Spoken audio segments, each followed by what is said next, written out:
Dipersembahkan oleh Bu Risma, bisa naik sepeda motor? Bisa naik motor. Saya punya sim. Jadi ada saatnya sebagai teman, ada saatnya saya harus marah, dan itu sering.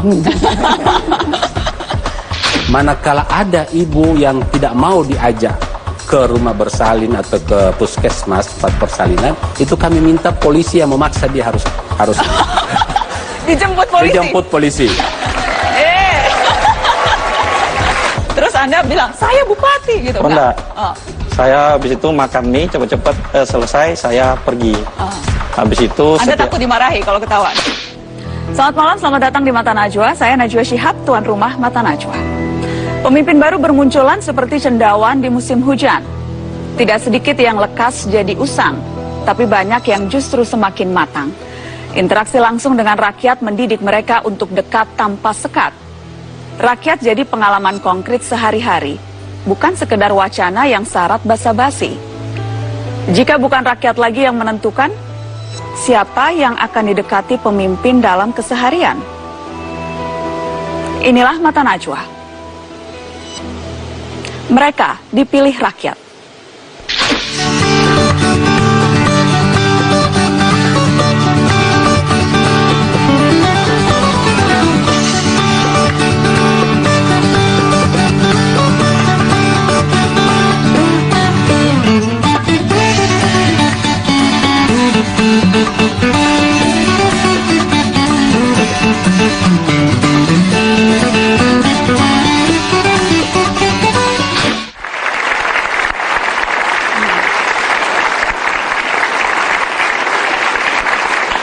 Pemirsa, jabatan kepala daerah adalah sebuah kebanggaan. Karena itu orang berlomba kadang menghalalkan segala cara untuk menang. Mereka kerap lupa bahwa ada amanah rakyat yang melekat. Tanggung jawabnya pun tak hanya di dunia tapi juga kelak di akhirat. Malam ini mereka-mereka yang dipilih oleh rakyat kami hadirkan. Perempuan ini dikenal sebagai sosok yang berani, tegas, pekerja keras. Di tangannya, kota Surabaya menjelma menjadi kota besar yang tertata. Untuk komunikasi dengan seluruh kepala dinas di lapangan, Wali Kota Surabaya ini memilih alat yang praktis dan murah, handy-talkie. Kemana saja, ia memegang HT dan anak buahnya bisa mendengar langsung perintah maupun marah-marahnya. Sederet penghargaan disematkan padanya, lokal hingga skala global.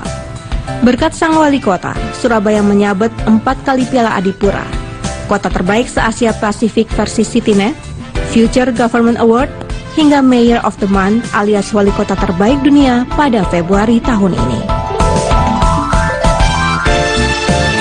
Inilah sang Wali Kota kelas dunia, Tri Risma Harini.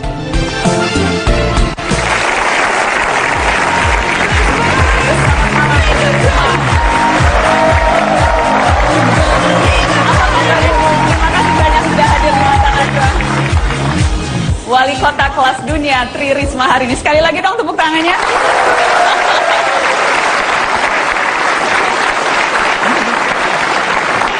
Ibu Risma sudah 4 tahun ini menjadi wali kota.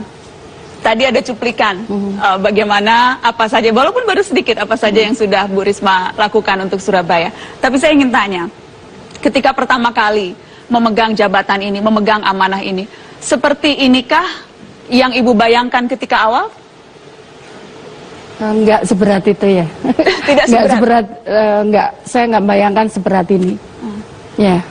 Semakin hari semakin berat atau semakin hari semakin berat? Karena apa, Ibu? Ya, saya semakin tahu kondisi masyarakat saya. Tujuannya saya terpilih kan bagaimana mensejahterakan warga saya.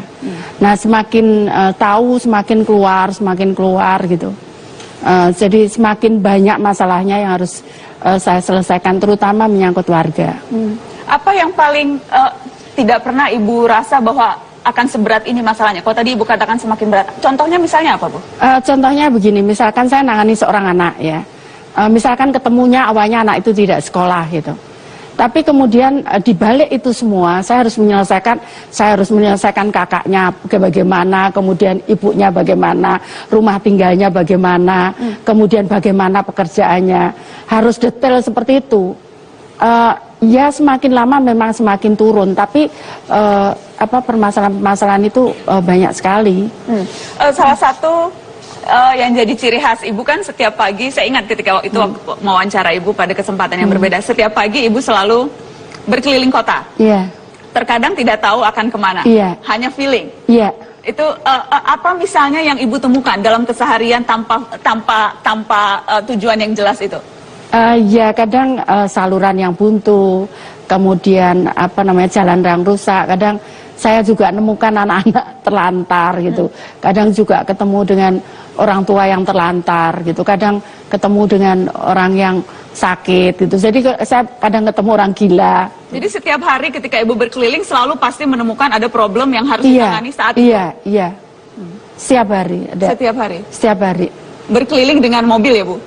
Enggak mesti, kadang kalau enggak bisa saya naik sepeda motor gitu. Bu Risma bisa naik sepeda motor? Bisa naik motor. Saya punya hasil. Ibu, karena kita tahu Ibu berkeliling naik sepeda motor, naik mobil, tapi kan paling seringnya naik mobil. Jadi kemarin saya minta reporter Metro TV di Surabaya untuk inspeksi teman-teman. Sidak, apa sih isi mobil Tri Risma hari ini, Wali Kota Surabaya? Kita lihat sama-sama liputan yang berikut ini. Saya ini adalah mobil dari Wali Kota Surabaya dan saya akan mengajak Anda untuk melihat-lihat apa sebetulnya yang ada di dalam mobil Wali Kota Surabaya. Kita mulai dari depan dulu. Kebetulan ada sopir dari Bu Risma. Selamat siang, Pak. Siang, iya. Pak, bisa bantu saya untuk membongkar isi dari mobil Bu Risma ini ya, Pak ya? Oke, baik. Kita mulai dari depan, Pak. Ini ini ada celurit, Pak. Iya. Ini ada celurit, ada tang, ada sekop, dan juga ada handy talkie. Di pintu kedua atau di bagian tengah mobil ini kita lihat ada sepatu boot cantik milik Bu Risma. Kemudian ada juga ternyata alat make up. Tapi entah apakah Bu Risma ini suka memakai make up juga, Pak, ternyata? Ya sekedar aja ya, beliaunya nggak gampang orangnya gitu. Ya, yang kita lihat kan karena Bu Risma ini tidak pernah memakai make up, bahkan lipstik saja pun tidak. Ya baik. Kita beralih ke bagian belakang mobil. Ada sapu lidi, kemudian juga ada apa ini? Sekop ya Pak ya? Sekop, oke. Oke, sekop. Kemudian ada juga gunting tanaman ini kan ada linggis. Kemudian ada juga helm yang digunakan untuk belusukan dan ada bola. Pak, ini ada bola anak-anak dan juga buku, Pak. Ini untuk apa ya, Pak ya? Ini diberikan ke anak-anak, ibunya itu suka sama anak-anak kecil.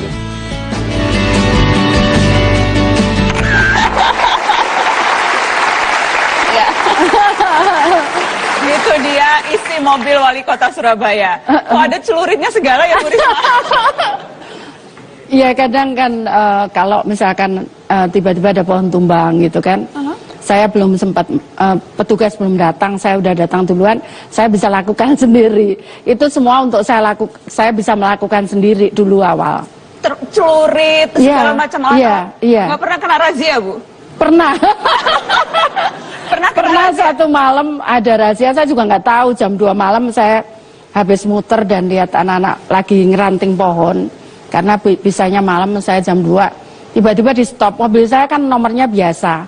Maksudnya enggak 1, 2 atau nomor apa bagus enggak. Nomor khusus pejabat? Iya, enggak, kan nomor biasa. Dia di stop. Nah, dibuka suruh dimintain surat-surat gitu. Nah, suruh buka bagasi. Saya biasanya kalau polisi lagi saya diem enggak ajudan saya turun terus kok isinya celurit gitu kan, pacul gitu. Tapi begitu dia lihat ada sapu, ada juga sampingnya Pak Tani itu saya suka pakai itu kalau pas panas gitu. Dia ini mobilnya Bu Risma gitu, sudah jalan-jalan gitu. Harus kemudian diperbolehkan jalan. Oke, harus dikasih tepuk tangan itu. Jadi itu selalu diisi itu. Tadi ada bola, ada buku. Iya, ada beras, ada minyak, ada gula. Sudah kayak ini ya Bu, sembako lengkap semua ya Bu. kayak pasar. Tujuannya memang untuk dibagi-bagikan. Ya kalau saya ketemu, pas kebetulan ketemu ada orang-orang yang susah gitu, langsung kan saya bisa langsung di. Dan setiap hari selalu habis dibagikan, selalu mengisi supply di mobil lagi.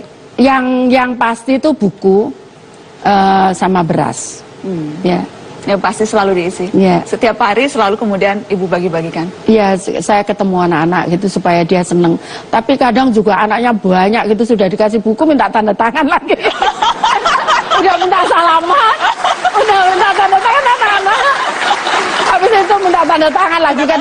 Kadang anak-anak, Bu, udah nggak ada, saya nggak, bukunya habis gitu.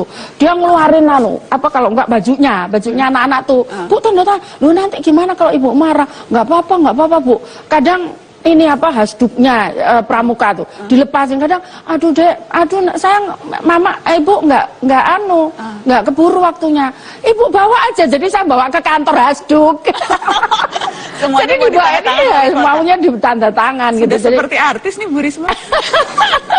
Nggak, daripada dia mengidolakan yang nggak bener, udahlah nggak apa-apa. Mengidolakan Bu Risma. Kepala Dinas PMK, Madam kebakarannya perempuan. Ya. Yang susah-susah kasih perempuan. Yes, setuju, yang susah-susah kasih perempuan.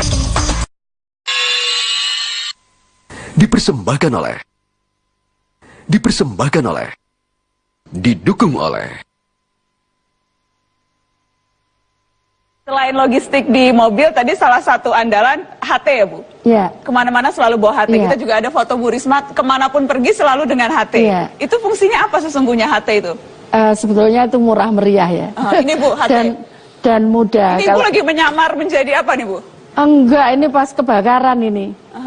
Ada kebakaran di satu Ibu ikut rumah. turun langsung kebakaran? Kadang-kadang saya harus ngatur strategi. Jadi kamu dari atas, kamu dari sini kepung api dari sini gitu. Seperti itu. Tapi kalau sudah nggak telatan ya saya narik selang juga gitu. Ibu narik selang sendiri? Iya. Kuat Bu ya? Ya kuat dah. Soalnya dulu ceritanya kan pendaki gunung, betul ya Bu? Iya. Pendaki gunung. Saya pendaki gunung. Jadi kalau narik selang aja sih kecil ya Bu?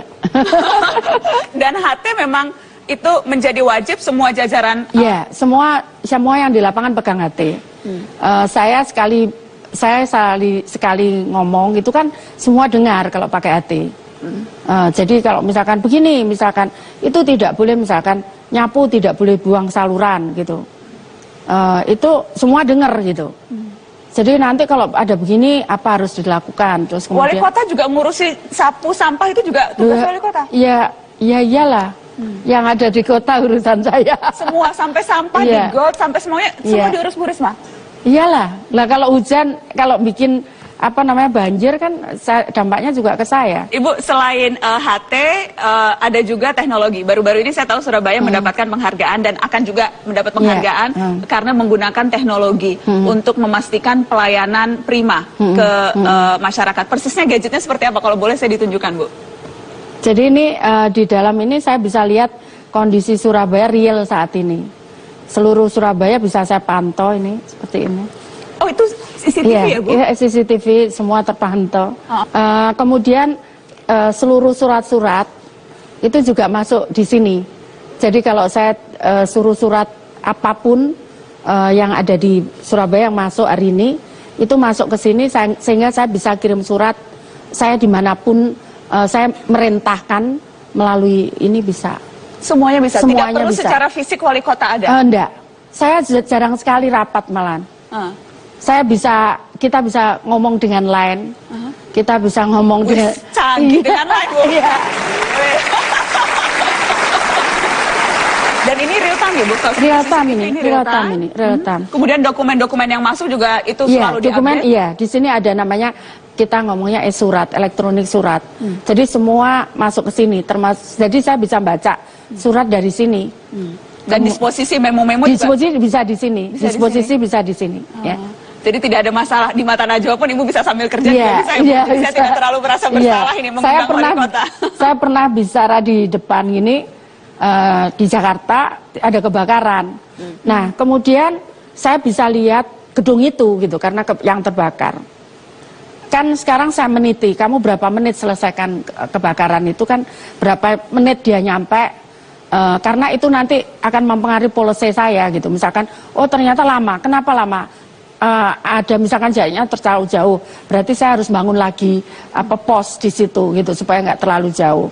Kemudian berapa lama dia madamkan? Jadi ada dua, berapa lama dia mencapai, kemudian berapa lama dia madamkan. Nah, saya bisa pantau ini. Saya ngomong 7 menit Bu Chandra ya. Saya ngomong gitu. Bu Chandra ini kepala dinas PMK. Oke. Madam kebakarannya perempuan ya. Yang susah-susah kasih perempuan. Yes. Setuju, yang susah-susah kasih perempuan. Jadi selain memantau, Anda mengambil kebijakan pun berdasarkan kasus tertentu yang kemudian Anda lihat, Anda evaluasi. Jadi ini bisa saya lakukan. Jadi misalkan gini macet ya, di sini ada antrian panjang gitu. Saya pakai HT saya ngomong di sini tolong ditarik gitu. Ditarik itu namanya hijaunya diperpanjang gitu. Sehingga nanti yang sepi itu merahnya agak tertahan. Jadi ngatur lalu lintas juga ini? Iya, ini bisa ngatur lalu lintas ya. Ini juga bisa saya zoom, saya bisa lihat plat nomornya. Jadi kalau ada misalkan dia tabrak lari gitu, kita bisa lihat itu. Luar biasa. Ini yang membuat anak-anak kita sendiri, Bu? Anak-anak kita sendiri. Di Surabaya? Iya. Luar biasa. Iya. Kita kasih tepuk tangan.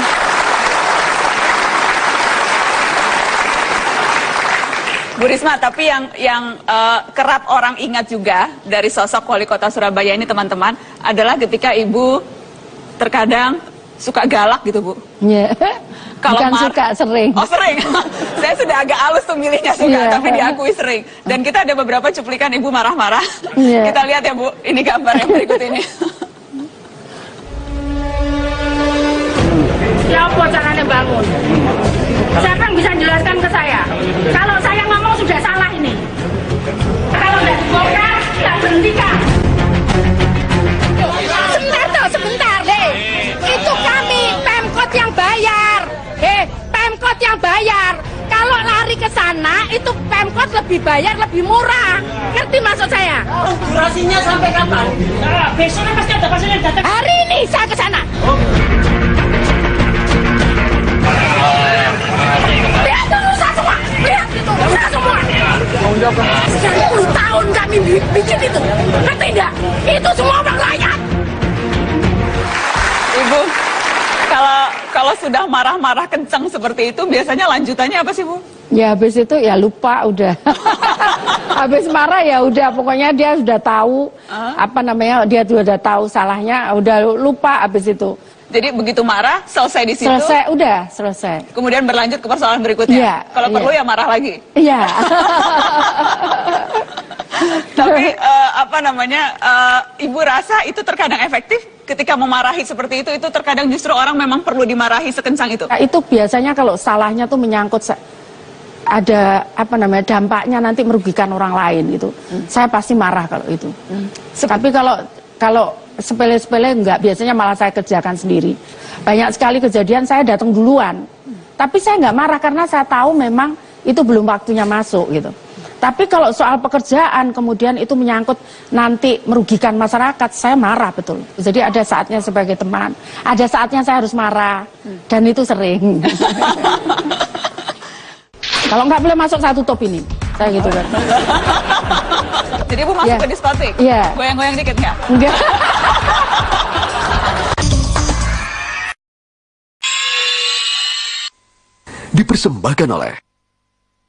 Dipersembahkan oleh, didukung oleh.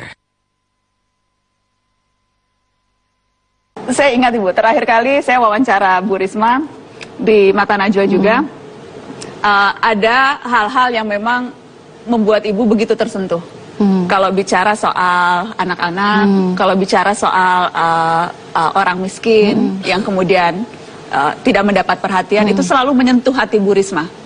Alasan khusus atau mengapa itu mudah sekali menyentuh hati wali kota lewat hal-hal seperti itu? Saya bayangkan kalau saya seperti mereka gitu. Jadi saya bayangkan kalau seandainya saya seperti mereka, kemudian saya tidak ada orang lain yang akan menolong. Bagaimana? Makanya saya kadang-kadang justru emosi di situ gitu. Saya maksudnya bisa marah sekali karena itu justru malah. Itu saya tidak mau staf saya Kalau sampai begitu, itu kemudian dia menelantarkan itu, saya marah betul itu. Dan kalau sudah itu marahnya marah sekali itu. Pernah suatu saat saya datang ke suatu tempat, ibu itu nggak mau saya ajak, ibunya sakit, udah berapa tahun nggak bisa jalan, nggak bisa ngapa-ngapain, cuma di tempat tidur. Nah dia punya anak kecil, anak usia 8 tahun, kelas 3 SD. Nah dia yang masakkan, yang mandiin ibunya gitu. Terus saya ngomong, Bu, gimana ibu harus diopname. Terus puskesmas datang, saya datang, terus ada yang ngabari, puskesmas datang, kepala, Bu, ibu ke rumah sakit ini harus opname, Bu. Ibu itu enggak mau. Sudah, Bu, ibu enggak usah mikir bayar. Gimana, saya mikir anak saya tinggal di sini sendirian. Saya rundingan sama dinas kesehatan, kepala dinas. Enggak apa-apa, Bu, diopname dua-duanya aja. Anaknya juga diopname? Iya, anaknya. Terus gimana nanti sekolahnya? Kita antar. Jadi anak itu setiap hari diantar ke sekolah pakai ambulan. Untuk memastikan ibunya mau dirawat. Iya, supaya ibunya mau anaknya anaknya ikut di rumah sakit gitu. Diantar ambulans setiap hari? Sampai sembuh, Bu? Iya, sampai sembuh, terus bisa pulang, sudah bisa duduk, kita kasih kursi roda, itu kan. Terus ada yang gini, kita nemukan udah tua sekali, mungkin anaknya 2, ibu ini usianya 90 berapa gitu. Putranya 2, usianya 70 berapa, satunya 50 berapa gitu. Ternyata satu gila, satunya ya gitu, agak. Ibu ini nggak dirawat sehingga sini kotoran semua sampai luka semua. Mbak luka semua. Saya udah nggak tega gitu loh lihat. Terus habis itu sudah bawa ke rumah sakit, apapun yang terjadi bawa rumah sakit. Si putranya bawa ke rumah sakit jiwa sampai anak-anak rumah sakit itu, teman-teman rumah sakit itu ngomong ibunya ibu gitu. Ibunya Bu Risma? Iya, ngomongnya ibunya ibu gitu, ibunya saya gitu. Bukan disangkanya, tapi memang dia membahasakan itu karena saya tiap hari telepon rumah sakit gimana kondisinya. Hari yang ke-9 saya pas posisi di Jakarta, khusus ngabar itu anak rumah sakit meninggal. Hari yang ke-9. Tapi sebelumnya itu kebetulan kepala dinas kesehatan itu ikut saya. Lari dia dari rumah, ikut saya di Jakarta dari toilet dia. Lari, bu kenapa? Ibunya ibu ngeliatin saya gitu, senyum katanya. Terus nggak taunya dikabari sebentar kemudian meninggal ibu. Meninggal. Iya. Tapi yang jelas ibu lega karena saya senang karena pemerintah sudah pernah merawat gitu. Pemerintah sudah pernah merawat sampai akhirnya menemui ajal. Iya. Luar biasa, kita kasih tepuk tangan. Jadi semua laporan yang masuk ke Wali Kota Surabaya semuanya diselesaikan. Iya. Pernah satu anak, ada anak itu kirim surat ke saya, dia tuh kena kanker gitu, terus minta laptop gitu. Terus habis itu saya nggak sempet kan, saya titipkan, saya suruh nganter. Anak itu nggak mau terima, minta diantar sama Bu Risma sendiri gitu. Terus saya ke rumah sakit sore itu bawa laptop. Perawatnya nggak tahu, saya nggak boleh masuk. Saya ngomong, terus habis itu ada yang tahu, itu wali kota katanya gitu. Terus, oh iya Bu Wali silakan masuk. Terus saya masuk, saya kasihkan, ini sayang, ibu sudah nggak punya hutang sama kamu ya. Kemarin mohon maaf, ibu nggak sempet, jadi ibu suruh, tapi kamu nggak terima. Sekarang udah, 1 bulan anaknya meninggal. Kita simak beberapa pendapat warga Surabaya soal Tri Risma hari ini. Dulu saya itu orang yang ngamen, turun bis, naik bis. Terus saya kenal sama Bu Risma, saya dibantu, dimasukkan kerja di KPS untuk kebutuhan keluarga. Bu Risma itu orang yang memang baik sekali. Semua rakyat loh salut sama Bu Risma. Diperhatikan, iya betul. Memang, iya didatangi dokter dari Jagir, diperhatikan semua. Sebelumnya kan tidak ada ya, tidak ada wali kota yang seperti Bu Risma itu. Saya bangga sekali dengan adanya Bu Risma itu. Saya setiap hari itulah ada laporan dari kalau nggak camat, lurah. Karena saya sampaikan begini, Mbak Najwa. Saya sudah sampaikan loh ya, camat, lurah, ke para kepala dinas. Tolong kalau ada anak tidak sekolah, orang tidak bisa makan, tidak punya pekerjaan, kalian harus sampaikan ke saya. Kalau saya tahu, nanti kalau saya mati, saya bilang gitu, saya di Padang Maksar, saya ditanyain oleh malaikat, Bu Risma, itu ada warga saya, wargamu, kamu tidak bisa masuk surga karena wargamu ada yang apa namanya, ada yang ngeluh karena tidak kamu tidak melayani. Saya ngomong sama malaikat, saya sudah sampaikan itu sama lurah, sama camat, sama kepala dinas. Jadi saya selalu ngomong gitu. Jadi sudah bukan lagi tanggung jawab Bu Risma. Iya, kan saya kalau nggak tahu, iya, saya kalau nggak tahu kan saya nggak salah, kecuali kalau saya tahu saya harus tangani. Saya dengar juga Ibu hobi belusukan ke diskotik. Betul Bu. Jadi malam-malam tuh ngediskotik ternyata Bu Risma ini. Iya, cari anak-anak. Ke diskotik cari anak-anak? Iya, awalnya kan Satpol PP saya suruh masuk, nggak boleh masuk. Jadi saya kan nyari anak-anak. Jadi di Surabaya saya berlakukan jam kalau hari Sabtu, kalau hari biasa jam belajar mereka nggak boleh keluar. Tapi apa namanya, kalau Sabtu malam Minggu maksimal jam 12. Saya cari di atas jam 12 saya operasinya. Di atas jam 12 kita setengah 12 kita ngumpul terus berangkat. Nah awalnya Satpol PP saya suruh masuk. Ke diskotik itu nggak boleh masuk sama yang jaga itu. Akhirnya saya yang turun. Kenapa saya nggak boleh masuk? Saya bilang itu. Kalau nggak boleh masuk saya tutup ini. Saya gitu kan. Diancam gitu, kayak takut. Gitu, ya. Takut saya boleh masuk lah akhirnya. Saya masuk. Jadi Ibu masuk ya. ke diskotik? Iya. Goyang-goyang dikit nggak? Enggak. Jadi kan gelap, Ibu jadi nyari Iya, apa? ya saya lihat gini makanya gimana bisa goyang. Lihat gini satu-satu yang mukanya kayak anak kecil gitu, keluar kamu. Mana KTP gitu. Ibu razia langsung? Iya. Sampai nungguin kan, kalau setelah itu nungguin sampai dia ketemu antara, jadi protapnya begitu. Jadi ketemu antara sekolah, guru atau kepala sekolah dengan orang tua. Protapnya gitu, nggak akan saya lepas kalau belum ada ketemu itu. Jadi begitu keluar diskotik, Ibu tungguin sampai mereka dijemput? Iya, banyak kan gitu kadang, tapi sekarang alhamdulillah anak-anak Surabaya sudah jarang sekali yang tertangkap. Jarang ke diskotik. Iya. Ibu, masih punya hobi tidak sih Wali Kota Surabaya? Di sela-sela malam razia diskotik, pagi 5:30 sudah di rumah sakit, keliling cari parit, keliling cari orang gila, pengemis orang sakit. Masih punya waktu hobi enggak? Ada hobinya. Ada Bu. Apa ada. itu? Bersihkan got. Itu sudah jadi hobi ya? Iya, hobinya. Iya, nggak punya hobi apa hobinya? Udah itu aja. Ibu, karena Ibu suka sepatu boot warna pink, kita mau ngasih hadiah untuk Bu Risma.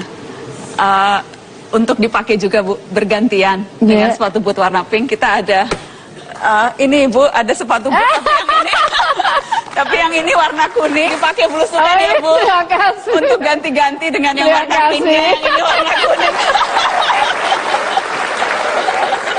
Pemimpin yang baik itu manakala hujan jangan dia tidur.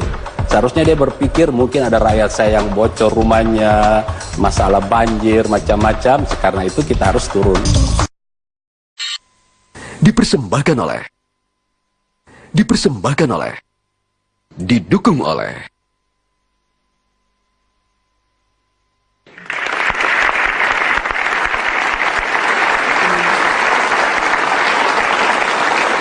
Terima kasih Anda terus di Mata Najwa, episode Mereka Dipilih Rakyat. Pemirsa, dia mengaku senang berhayal memimpikan daerahnya maju pesat dan menjadi kebanggaan. Gemar menginap di rumah warga dan membuka akses bagi siapapun untuk berkomunikasi dengannya. Inilah inisiator Government Mobile, Bupati Gorontalo, David Babiho Akip.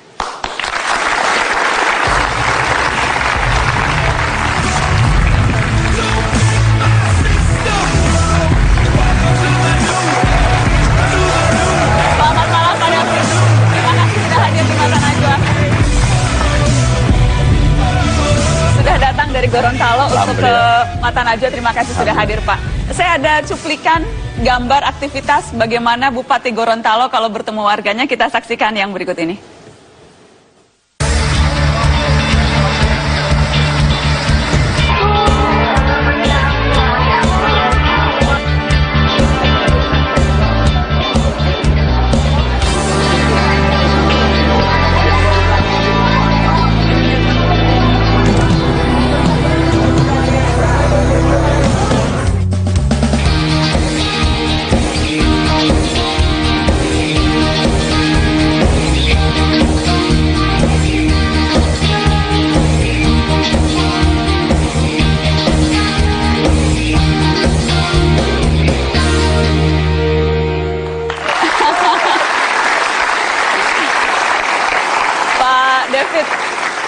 beberapa tahun belakangan itu ngetren belusukan.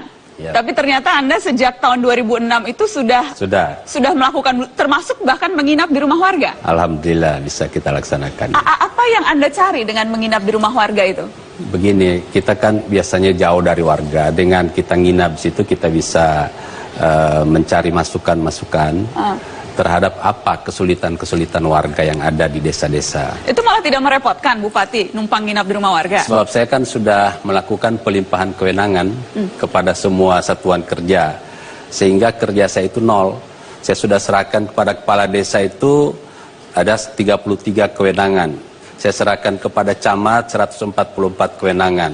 Saya serahkan kepada SKPD 252 kewenangan. Saya serahkan pada wakil bupati 79 kewenangan, sehingga saya nol kewenangan. Nol kewenangan. Nah, sekarang nol kewenangan, saya selalu di desa-desa, ketemu rakyat. Kalau biasanya kalau pejabat lain tuh maunya sebanyak mungkin kewenangan, kok malah Anda bagi-bagikan? Saya kan dulunya dari Sekda. Sekda itu kan tumpukan dari seluruh berkas. Pada saat saya bupati lantas menghadapi berkas yang sama, berarti saya tidak bupati, Sekda lagi saya. Jadi Anda sengaja membagi-bagikan. Kembali ke tadi, ketika Anda menginap di rumah warga, itu apa misalnya pengalaman yang Anda dapat menginap? Saya melihat misalnya saja kesulitan mereka di dalam mendapatkan makanan. Itu kadang-kadang saya lihat seorang petani menggarap tanahnya sendiri yang sudah digadaikan misalnya. Sehingga saya bilang, Anda baru panen, kenapa makan jagung? Karena hasil panen ini saya serahkan kepada pemilik uang atau tengkulak. Karena itu saya harus menyiapkan benih saja untuk saya tanam lagi. Nah, karena itu saya mengambil kebijakan untuk melakukan penebusan lahan-lahan petani yang tergadaikan. Nah, sehingga bagi mereka yang lahan-lahannya tergadaikan, saya tebus, misalnya 10 juta, sudah 10 tahun, 15 tahun mereka tidak bisa tebus lagi. Saya tebus, kemudian hasilnya itu digarap lagi oleh pemiliknya, 30% itu nantinya menjadi milik dari penggarap sebagai pemilik, 30% untuk membayar tebusan tadi, kemudian 30% saya berikan kepada badan usaha milik desa. Saya bikin badan usaha milik desa. Kemudian dari situ 3-4 kali panen, maka satu saat lunas hutangnya kita serahkan lagi sertifikatnya, sehingga ketergantungannya 10 tahun, 15 tahun itu sudah lepas. Nah, pemimpin yang baik itu manakala hujan jangan dia tidur. Seharusnya dia berpikir mungkin ada rakyat saya yang bocor rumahnya, kemudian masalah banjir, macam-macam. Karena itu kita harus turun ke desa-desa. Pak David, Anda sudah 2 periode. Iya. Dan sudah hampir habis masa jabatan. Ya, tahun depan selesai. Tahun depan sudah selesai, purna tugas, 10 tahun. Ada list penghargaan yang Anda dapatkan itu panjang, Pak. Tapi ada satu yang menurut saya paling menarik, inisiator government mobile. Pemerintahan yang berpindah-pindah. Betul. Apa persisnya? Bagaimana kerjanya? Jadi begini, wilayah saya itu kan banyak yang terpencil, desa-desa juga terpencil, infrastrukturnya juga terbatas, sehingga kebutuhan masyarakat yang ada hubungannya dengan pemerintahan itu kadang-kadang lambat. Karena itu saya harus merampas bola, bukan jemput bola. Saya pindahkan pemerintahan ini ke desa, ke kecamatan, melayani semua desa yang ada di situ, dan semua kebutuhan masyarakat harus tuntas pada hari itu. Misalnya KTP, pemasangan implan, pemasangan vasektomi, itu kita laksanakan. Sampai vasektomi juga tersedia tuh di pemerintahan mobile. Semua, karena semua SKPD berkantor di desa itu, sehingga semua kebutuhan masyarakat kita layani pada hari itu juga. Kemudian juga saya mengontrol apabila ada program-program SKPD, apakah benar-benar diterima oleh rakyat atau tidak. Kalau saya programkan 1 botol aqua, kemudian saya cek aquanya itu hanya setengah diterima rakyat, saya cek di mana setengahnya. Kalau setengahnya itu tersangkut di SKPD, besoknya saya pecat SKPD-nya. Ada kejadian Bapak sudah, langsung pecat? Saya sudah lakukan. Ada eselon 2, mencuri uang rakyat. Ada eselon 3. Mungkin mereka tidak mencuri, tapi lalai dalam pengawasan kepada staf-stafnya. Informasi Anda juga memang membuka komunikasi terus 24 jam lewat SMS, lewat HP? Betul. Betul ya Pak? Karena SMS saya hanya 1, Tapi semua permasalahan masyarakat saya terima di sini. Dan itu saya teruskan kepada SKPD atau saya tangani secara langsung. Kita ada beberapa contoh SMS yang masuk ke Bupati Gorontalo. Kita mau lihat contohnya SMS pengaduan warga. Ini minta sapi kurban, Pak. Ya. Kemudian ada tempat sampah di samping rumah. Kalau minta dipindahkan tempat sampahnya. Kemudian ada soal apa lagi? Hidupku sangat prihatin sekali. Bapak kasih mudah-mudahan merubah nanti. Ini kayaknya alay Pak yang ini. Bahkan ada SMS ke saya yang tidak masuk akal. Pak Bupati, subsidi tank kami sudah penuh, tolong disedot. Nah seperti itu. Sampai seperti itu. Minta disedot. Ya, minta disedot. Dan apa yang Anda lakukan Pak dengan Saya SMS? perintahkan SKPD yang bersangkutan, camat untuk mengambil tindakan secepatnya. Dan alhamdulillah bisa. Oh ya, seperti itu. Yang juga menarik adalah program kesehatan ibu hamil. Ya. Anda bukan hanya melibatkan bidan, bukan hanya melibatkan dokter, tapi polisi, tentara Anda juga ikut libatkan untuk ibu hamil, Pak. Ya. Begini, tingkat kematian ibu hamil di Gorontalo itu masih cukup tinggi, sehingga dipaksakan dengan menyebarkan seluruh tenaga medis, toh sulit juga karena masih ada budaya masyarakat yang masih mempercayai bidan-bidan kampung yang dianggap sudah pengalaman, tua, kemudian juga bukan hanya sekadar melahirkan, tapi hanya tepuk di meja saja langsung keluar bayinya. Nah itu seperti itu. Nah, sehingga kepercayaan-kepercayaannya saya hilangkan. Karena itu saya paksakan mereka ke puskesmas. Dengan catatan kalau di puskesmas kan gratis, sudah dibiayai oleh pemerintah daerah, dibiayai dari pusat. Tapi mereka masih enggan datang di puskesmas. Karena itu untuk mengurangi resiko kematian ibu, kematian bayi, kami bentuk satuan tugas kesehatan, Kegas namanya. Kemudian melibatkan tokoh masyarakat, tokoh agama, kemudian dari Polsek setempat, kemudian dan Ramil, Babinsa.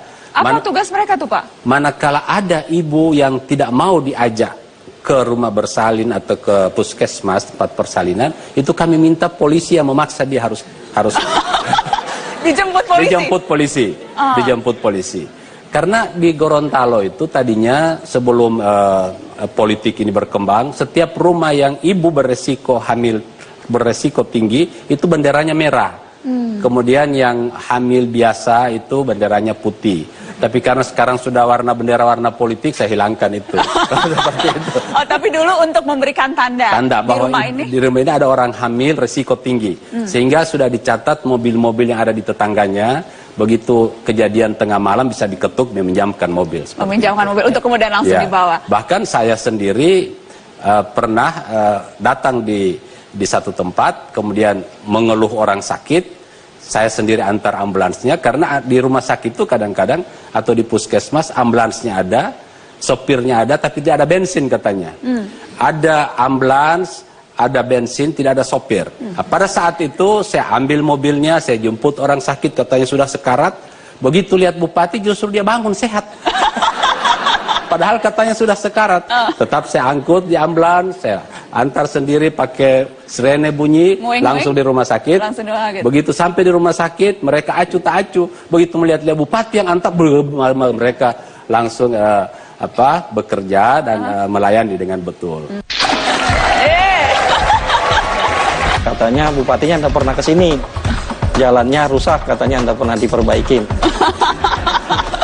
Lewat perantara orang-orang di parlemen, menurut Anda janji itu tidak akan... Nah, polisi itu keluar, itu dari kita saat turun. Dipersembahkan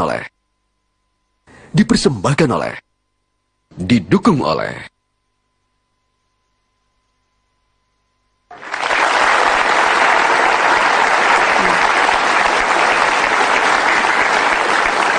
Pemirsa, ada banyak cara untuk dekat dengan rakyat. Semua tergantung pada niat dan rasa tanggung jawab. Bagi salah satu bupati termuda ini, menjangkau wilayah terpencil pun bisa dilakoni. Tak leluasa dengan mobil, ia memilih berpetualang dari satu tempat ke tempat lain dengan motor trail. Dari Tanah Bumbu, Kalimantan Selatan, inilah sang bupati, Mardani Maming.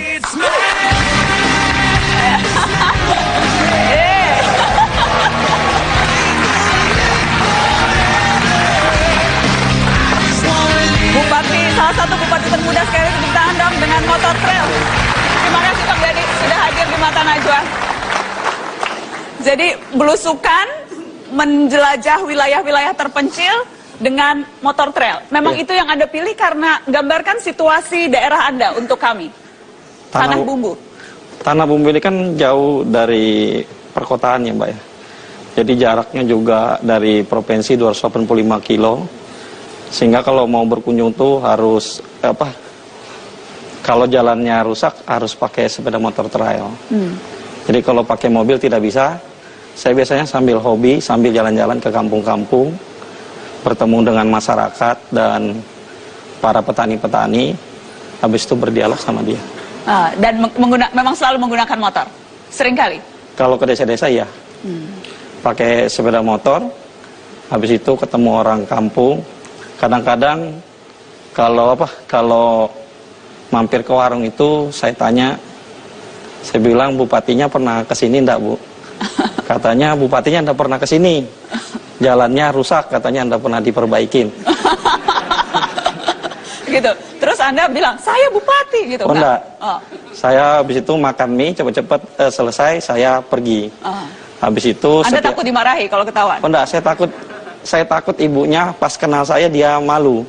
Karena ngomel-ngomel kan. Tapi biasanya setelah saya lewatin, biasanya jalan itu sudah menjadi program saya untuk memperbaiki. Biasanya saya kalau mau APBD udah diketuk, apa-apa yang menjadi program pembangunan atau perbaikan sekolah, saya datengin yang ke pelosok-pelosok itu pakai sepeda motor, setelah itu nanti jalannya diperbaiki. Jadi memang dengan cara itu Anda bisa lihat langsung dan Anda prioritaskan? Iya, kalau di tempat saya, kalau yang pelosok-pelosok itu harus lewat pakai sepeda motor trail. Kalau Ibu Risma tadi kan punya sepeda motor, dia mungkin Matic, kalau saya nggak bisa pakai Matic, harus pakai sepeda motor trail. Kayaknya Bu Risma segala motor bisa deh, nanti kita tanyakan. Baik. Ada gambar aktivitas salah satu bupati termuda, kita lihat yang berikut ini cuplikannya.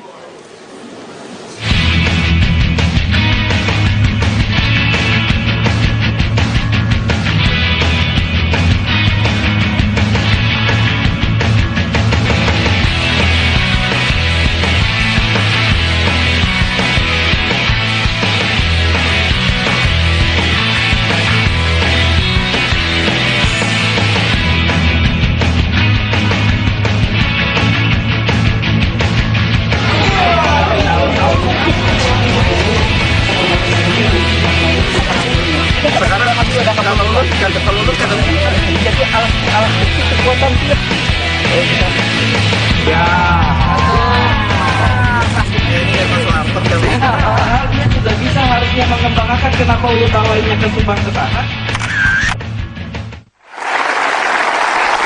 Kalau dari gambaran singkat saja medan yang harus dilalui, apakah rata-rata memang seperti itu fisik di Tanah Bumbu atau itu gambaran yang ekstrimnya?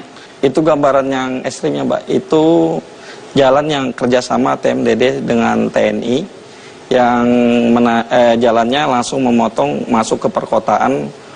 Kalau lewat jalan yang dulu itu butuh waktu sekitar 28 kilo ya jaraknya.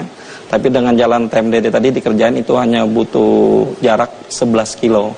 Jadi bisa membuat akses para petani saya lebih cepat ke kota, agar dia bisa menjual bahan-bahan pertaniannya lebih cepat dan juga lebih mudah akses ke kota. Jadi memang itu menjadi prioritas Anda, memastikan rakyat Anda bisa menjual hasil taninya? Ya, salah satu indikator saya melihat masyarakat saya sejahtera, yang paling saya utamakan adalah melihat jalannya. Apalagi di tempat saya kan transmigrasi, Mbak. Dari tahun 80 dan 81 ya, baru saya lahir, transmigrasi dari Jawa datang dulu program Pak Soeharto. Jadi Anda memang lahir di Tanah Bumbu? Saya lahir di Tanah Bumbu. Tahun 81? Iya. Dan jalan itu dari tahun 81 sampai saya jadi bupati tahun 2010 tidak pernah diaspal. Dan setelah itu jalannya saya aspal. Setelah saya datangin lagi ke desanya, bapaknya ngeluh. Saya bilang, kata bapak, bagaimana Pak? Jalannya udah bagus. Bagus katanya. Tapi sekarang anak-anak susah Pak. Kenapa Pak? Saya bilang anak-anaknya susah. Dulu kan kalau jalan katanya selalu balapan sekarang. Kalau dulu enggak balapan. Sekarang karena jalannya hot mix dipakai balapan. Balapan. Habis itu ditegur sama bapaknya kan. Kenapa bawa larinya kenceng-kenceng sepeda motornya? kita udah 30 tahun nggak pernah genceng larinya Pak, baru sekarang bisa genceng.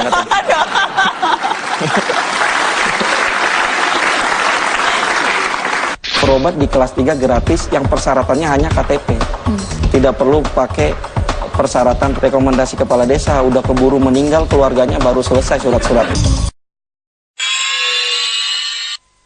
Dipersembahkan oleh, didukung oleh. Saya ingin tahu, jadi Anda ketika dilantik usia 29 tahun, sempat masuk rekor muri salah satu bupati yang termuda ketika dilantik. Sekarang Anda 33 tahun? Iya. Dan sudah mendekati 4 tahun. Sudah mendekati 4 tahun. 4 tahun. Tapi Anda terjun politik, sebelumnya Anda anggota DPRD? Saya dulu anggota DPRD, maju 6 bulan. Karena suara saya terbanyak, habis itu saya dimajukan lagi menjadi, awalnya bukan menjadi bupati, tapi disuruh maju saja. Dan waktu itu didukung oleh PDI Perjuangan. Habis itu, waktu itu undang-undang baru berubah, 30 boleh jadi 25. Boleh jadi bupati? Boleh jadi bupati. Kebetulan saya yang pertama jadi bupati, dan saya waktu itu dibawa ke DPP, dan ke DPP waktu itu dirapatkan semua dari beberapa kandidat, ada yang ketua dewan, ada yang kakaknya bupati, apa. Tapi alhamdulillah waktu itu ibu dengan percayanya menunjuk saya sebagai Bupati Tanah Bumbu, di calon Bupati Tanah Bumbu. Saya ditelepon untuk disuruh mencari wakil waktu itu. Dan saya bingung karena waktu itu tidak ada persiapan untuk menjadi bupati. Waktu itu coba-coba mau jadi wakil aja. Tapi karena disuruh sama ibu menjadi... Ibu nih, ibu siapa? Ibu Mega. Oh, biar jelas kita. Ibu Mega, oke. PDI Perjuangan, oke. Ya, beliau percaya walaupun waktu itu saya dibilang anak muda, bau kencur, tidak bisa apa-apa. Tapi semakin saya dibilang seperti itu, semakin saya mau membuktikan bahwa saya bisa meyakinkan masyarakat saya untuk memilih saya. Dan alhamdulillah waktu itu pemilih saya kebanyakan ibu-ibu. Ibu-ibu. Apa yang Anda jual waktu itu? Ibu-ibu dan juga kepala desa. Kepala desa? Karena bapak saya dulu kepala desa. Ya, tapi bapak saya kepala desa sama dengan Pak Soeharto 32 tahun jadi kepala desa. Oke. Kenapa Anda mau usia 27 tahun waktu itu pertama Anda masuk politik, berarti 28 tahun DPR. Kenapa mau usia-usia segitu masih mencari kenikmatan duniawi tuh? Menurut saya ada beban bagi saya sendiri, apalagi pemuda sekarang kan. Menurut saya negara kita harus yakin, khususnya pemuda, kita harus bangga dengan negara kita sendiri. Saya sudah sering ke luar negeri melihat negara-negara orang. Menurut saya negara kita lebih hebat daripada negara orang lain. Anda kemudian tergerak melakukan sesuatu, terjun ke politik dan kemudian mengabdi menjadi bupati. Ya, menurut saya lebih mudah saya membantu masyarakat saya apabila saya bisa menjadi kepala daerah. Banyak program-program saya yang bisa menyentuh bagi masyarakat miskin atau bagi masyarakat yang tidak mampu untuk sekolah. Itu yang Anda prioritaskan, selain infrastruktur yang memang problem utama? Infrastruktur dan pendidikan gratis. Tapi pendidikan gratis saya bukan 9 tahun, pendidikan gratis saya 12 tahun. Jadi pusat dulu baru 9 tahun, saya tambah 3 tahun. Kenapa saya tambah 3 tahun? Karena menurut saya orang miskin kalau mau mempunyai harapan hidup sejahtera, sekolahnya harus dijamin dengan negara. Kalau persyaratan untuk jadi bupati, untuk jadi lurah kan harusnya SMA. Kalau ditanggung pemerintah hanya lulusan SMP, dia tidak bisa menjadi lurah atau tidak bisa menjadi bupati. Minimal ya? Minimal, sehingga saya tambah lagi 3 tahun sampai SMA, supaya dia bisa juga mempunyai harapan untuk hidup sejahtera, dia calon bupati atau calon kepala desa. Siapa tahu nasibnya juga bagus sama seperti saya bisa jadi bupati Tanah Bumbu. Tadi Anda katakan ayah Anda kepala desa? Iya. Ayah Anda kepala desa? Iya. Dan salah satu program Anda, saya baca, kepala desa sekarang Anda kasih gaji 5 juta sebulan? Ya, hampir sama dengan gaji bupati. Kenapa? Karena Anda teringat ayah Anda dulu kepala desa hidup susah sehingga Anda tidak mau yang lain hidup susah atau karena apa? Tidak, saya mau negara ini lebih menghargai para pejabatnya dan memberi gaji sewajarnya. Menurut saya kepala desa wajar diberi gaji 5 juta. Kalau gaji bupati kan 5.600.000 ya. Jadi bagaimana kepala daerah bisa melayani rakyatnya, bisa membantu rakyatnya kalau pejabatnya tidak sejahtera, dalam artian sejahtera yang benar. Kalau kepala desa saya gaji atau saya tunjang sampai 5 juta, saya yakin dia bisa berbuat banyak untuk masyarakatnya dan bisa melayani masyarakatnya dengan baik. Banyak yang sering datang ke rumah Anda? Hampir setiap hari. Biasanya datang untuk apa? Keluarnya biasanya anaknya berobat, habis itu juga untuk sekolah. Biasanya itu yang paling sering. Makanya saya ada program gratis sesar itu sama kelas 3 gratis. Gratis operasi sesar? Gratis sesar juga, dan juga berobat di kelas 3 gratis yang persyaratannya hanya KTP. Tidak perlu pakai persyaratan rekomendasi RT, rekomendasi Puskesmas, rekomendasi kepala desa. Udah keburu meninggal keluarganya baru selesai surat-suratnya. Jadi saya bikin persyaratannya mudah, hanya punya KTP Tanah Bumbu, dia sudah dilayani gratis di rumah sakit yang bisa dilayani apapun di rumah sakit itu. Janji itu kepada siapa gitu? Ketika tidak ada hubungan langsung antara yang memilih dan yang dipilih. Iya. Dipersembahkan oleh, didukung oleh.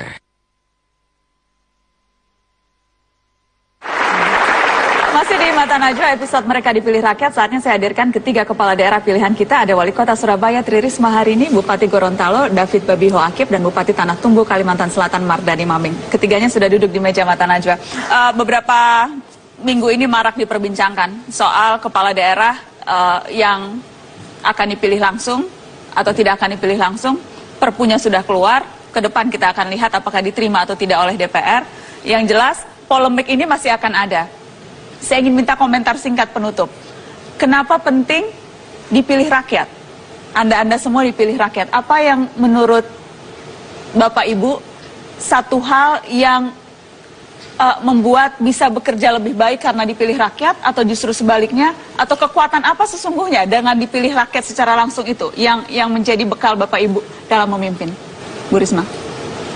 Ya, saya juga saya terus terang saya baru periode pertama, saya tidak tahu seperti apa dulu juga.